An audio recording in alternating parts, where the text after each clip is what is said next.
오늘 또 어떤 이슈들 뽑아주시니 보죠. 네.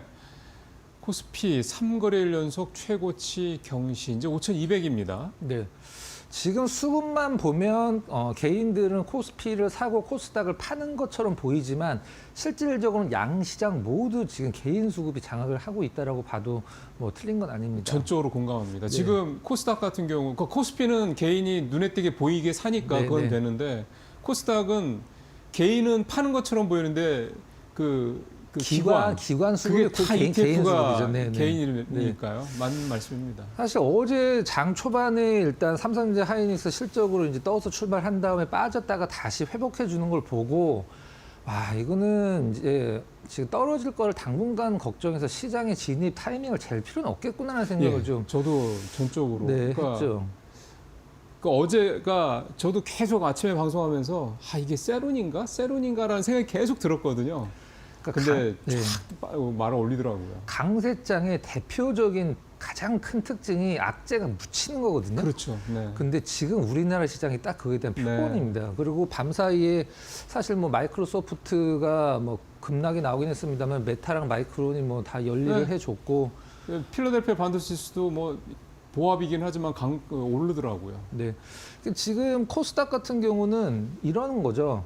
종목이 올라갔고 지수가 오르는 게 원래는 맞는 건데 ETF로 인해서 이제 지수가 올라가고. 네, 그런 그러니까 식으로 그 ETF가 그러니까 보니까 저도 오늘 아침에 뉴스 브리핑할 때 그 이데일리 기사인데 개인이 파는 종목들이 다 시총 상위 종목들이에요. 네. 근데 ETF는 또 그 종목들을 사고 있는 거 그렇죠. 아니에요? 이제 델타 해칭이 들어오는 건데 ETF에서 지금 코스닥 150 지수가 올해 26% 올랐습니다. 레버리지 아니고 그냥. 근데 코스닥 150 이외에 있는 종목군들은 뭐 한 1,600개 정도 되겠죠.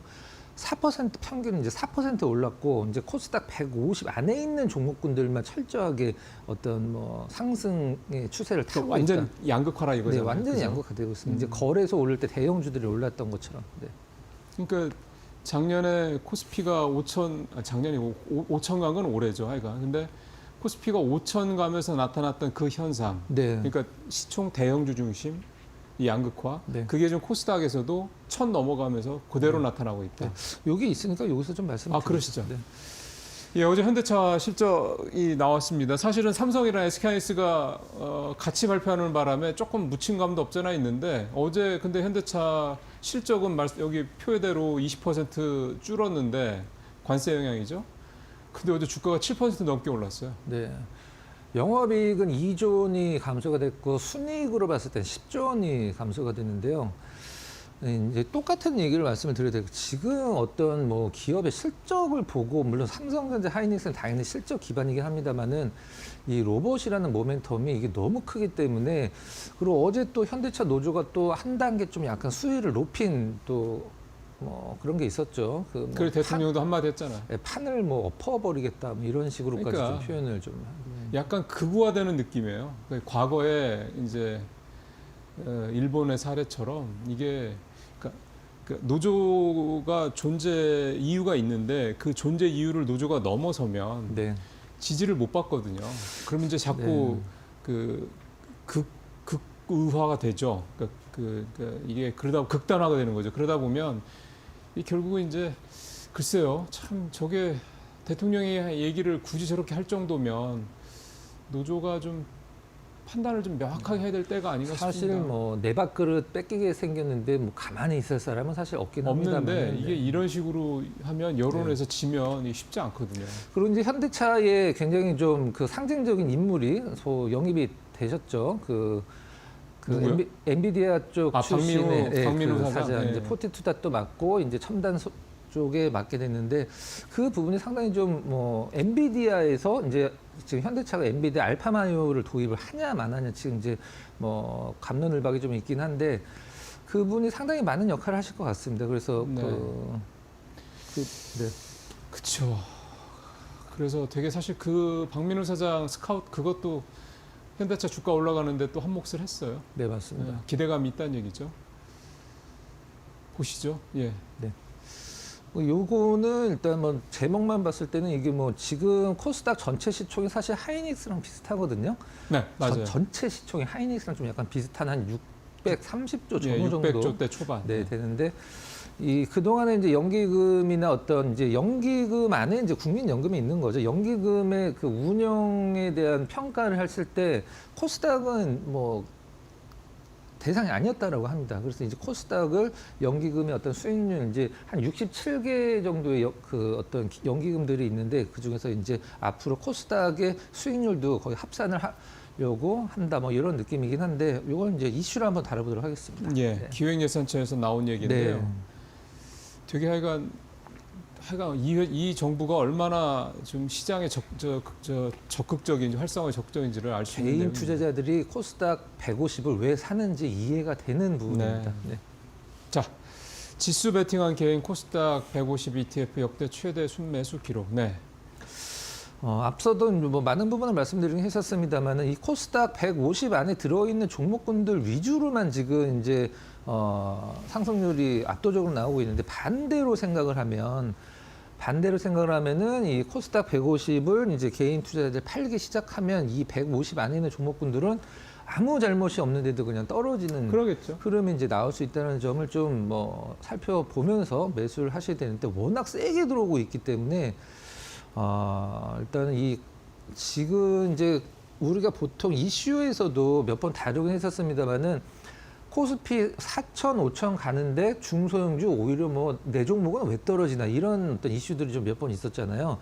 똑같은 게 지금 그 뭐 반복이 될 것 같습니다. 제가 봤을 때는. 그 얘기가 되면 코스피에서 이게 한번 놓쳤기 때문에 포모가 있죠. 네네. 그래서 그게 이제 코스닥으로 옮겨온 거고 개별 종목이 아니라 지수로 들어가다 보니까 코스피처럼 그 경험을 한번 들어가다 보니까 이제 아까 벌어진다고 그랬잖아요. 네네. 그럼 저는 그런 생각도 들더라고요. 문득. 그러니까 지금 그런 150 이하의 다른 쪽에 있는 종목에 그러니까 코스닥 150 아닌 종목에 투자하고 있는 분들 중에 그러니까 자기 확신을 가지고 같이 투자하듯이 하는 분들이 아니라면 그분들이 나중에 이쪽으로 쏠림 현상이 생기지 않을까 그런 생각도 좀 들더라고요. 물론 뭐 그 개인 투자 성향에 따라서 그러니까. 그 저평가된 뭐 가치 대비해서 상당히 저평가된 주식을 사서 기다리시는 분들 사실 삼성전자도 사실 그것과 저는 괴가 같이 됐다라고 생각을 하고 있거든요. 네. 예전엔 그랬죠. 네. 근데 그런 이제 전체 자산을 다 이 ETF를 사는 분은 안 계실 거고 아이, 그러면. 나머지 이제 개인 투자 성향들 하지만 꼭 포트 안에 있어야 된다라고 생각을 하고 그런 있습니다. 거죠. 네. 예. 그러니까 지금은 지수가 가는 시장이기 때문에 개별 종목도 물론 가지만 말씀하신 대로 이걸로 뭐 올인을 하라는 말씀이 아니라 분명히 일부는 담고 있어야 네. 된다는 건 맞는 것 같습니다. 자, 마지막으로 야, 이거는 어떻게 해석을 해야 될지 모르겠어요. 알테오젠이 그냥 뭐 순식간에 3위로 좀 밀려버렸죠. 에코프로 비에 에코프로가 이제 1, 2위를 차지를 했고 이제 알테오젠 3위로 밀려있는 상황인데 코스닥 시가총액 1위서부터 10위까지 봤을 때 1, 2, 3위는 그래도 뭐 에코프로는 올해 이제 흑자 턴을 했으니까 뭐 알테오젠은 뭐 사실 뭐 적자인 기업은 아니고 근데 4위서부터 10위까지는 거의 적자 기업입니다. 시가총액 상위 최상위 우리나라 그것도 코스닥 1위서부터 10위까지 중에 3위서부터 10위까지는 거의 다 적자 기업이에요. 그래서 이런 부분들이 사실 뭐 언론 보도도 나오긴 합니다만 2천 가려면 사실 실적 기반이 돼야 된다. 그러면 네. 그 누구도 부인을 할 수는 없겠죠.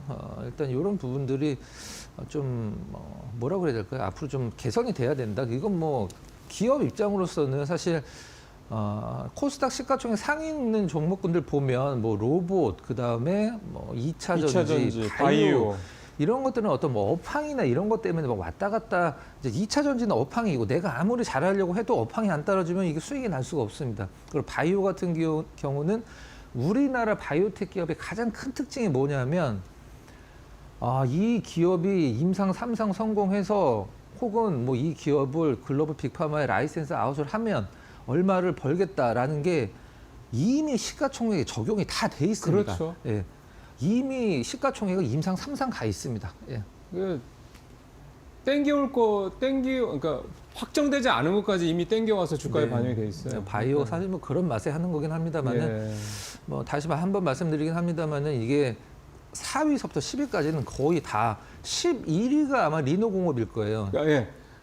딱 거기 문턱에 지금 소부장 들어 있어요. 네. 그리고 소부장이 몇 개 종목 리노 뭐 원익 IPS 네. 해가지고 소부장 좀 대장주격인 종목들이 그 10위부터 11위부터 20위 사이에 세 개인가 이렇게 들어있더라고요. 네, 리노공업은 한 2천억 정도 영업이 이제 보고 있는데 아무튼 그 이제 이 반도체 소부장들이 이제 주가가 계속 올라가 시총이 커지면 안으로 들어오겠죠. 이제 그런 그렇죠. 종목들이 네네. 늘어나겠죠. 사실 저는 그게 맞는 수준이라고 그렇죠. 보고 있습니다. 그렇게 되면 시총 상위 뭐 예를 들어서 뭐 상징적이지만 1위부터 10위까지 중에 소부장이 이제 한두 종목이 적어도 들어가 있고 바이오도 한두 종목 들어가 있고 2차 전지도 한두 종목 이런 식의 라인업이 구성이 되면 네. 로봇도 좀 한두 종목 들어가 있고 이러면 되게 이제 2차 전지 저 코스닥 쪽도 좀 이제 좀 말씀하신 대로 이렇게 실적 기반으로 좀 바뀌어 가지 않을까 그런 기대를 좀 가져봅니다. 자, 오늘 준비된 내용으로 좀 바로 가보겠습니다.